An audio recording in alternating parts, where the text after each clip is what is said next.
Mentally ill man found dead along Mobe's hip strip identified. Motorcyclist held with illegal gun after high-speed chase with cops.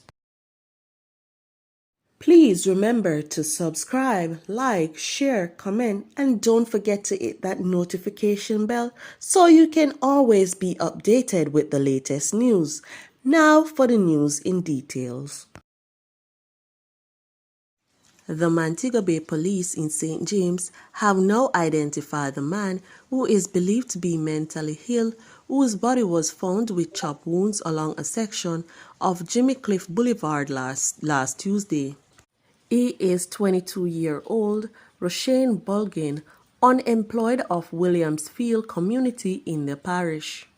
Reports from the Barnett Street Police are that about 6:30 a.m.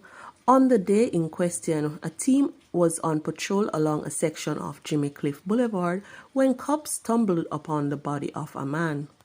He was discovered lying in blood with what appeared to be multiple chop wounds. A police team from the Specialized Operations Branch in Westmoreland seized one Taurus 9mm pistol with a magazine containing 11 9mm rounds of ammunition on 3 Mile River Main Road, Savannah Lamar, in the parish on Wednesday. Reports from the Savannah Lamar police are that about 2:29 a.m., the team was on mobile patrol when they signaled a man driving a motorcycle to stop. He disobeyed the signal and the lawmen pursued him. He drove onto premises where he was seen throwing an object to the ground. The object was retrieved and found to be the firearm. He was arrested and taken into custody.